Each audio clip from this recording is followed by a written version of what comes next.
One alternative platform, ladies and gentlemen. All we need is one viable alternative to any of the technopolies, and we will see all of the main platforms suddenly start respecting their users.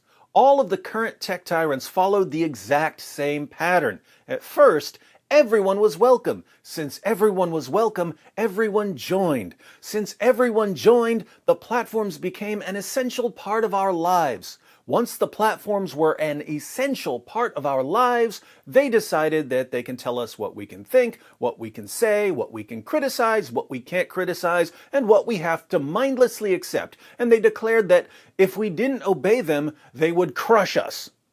If we decided to think for ourselves, they would cast us out and we would no longer be part of the public conversation. They can only get away with this because they have no serious rivals. There are alternative platforms, but the alternatives aren't nearly as popular. So if your focus is on reaching as many people as possible, you're going to stick with one of the main platforms and not migrate to an alternative with far less reach. The rule makers and content moderators of YouTube and Facebook and Twitter know this, so they know they can get away with acting like complete dictators. But at the end of the day, YouTube and Facebook and Twitter are businesses. They're there to make money. If they ever have to decide between telling us what to think and making money, they'll choose making money. The problem is that, as of this moment, they don't have to decide, because they can do both. They can tell us what to think and make endless chunks of money doing it. But that only works as long as they face no serious rivals. So what do we need? All we need is one viable alternative platform. If we build one viable alternative platform, everything changes. If there were a viable alternative to Twitter, then anytime Twitter banned someone, they would be sending more users to their main competitor, and sending users to your main competitor is terrible, terrible business. When one of the platforms bans someone now, it doesn't really hurt the platform because everyone else stays on the platform. There's nowhere else to go. If there were somewhere else to go, then banning a content creator or influencer would lead to that content creator or influencer migrating to the alternative platform and taking a lot of his fans with him. That would be bad, bad business for the main platforms. So we need an alternative.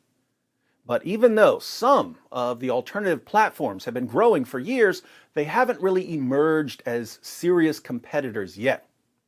That could possibly change with Parler, because Parler is gaining a bunch of media attention and a ton of new momentum. Parler is an alternative to Twitter. It was originally pronounced Parler, but no one likes French, so everyone kept calling it Parler, and the American pronunciation stuck. That's democracy.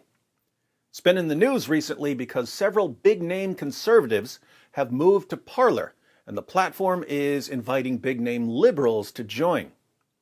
Is it going to take off? I don't know, but this looks like the best candidate right now.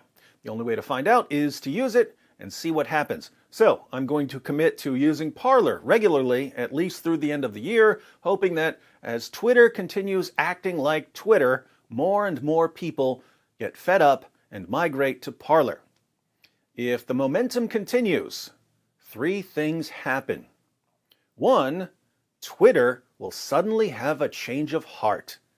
If Twitter sees its stock prices plummeting and its ad revenue dropping because users are leaving, Twitter's going to start begging people not to leave, and good old Mr. Dorsey will finally start to listen to why so many of us absolutely despise his garbage platform. 2, Facebook and YouTube will also have a change of heart. Once the tech tyrants start seeing one of their fellow speech monopolies bleeding users and revenue, they're going to realize that the same thing could happen to them, and they'll start taking precautions to make sure that we don't want to leave. 3, we, the users, might finally recognize what kind of power we have. These companies can write the software and make the space, but we're the ones who filled the space and make the platforms popular.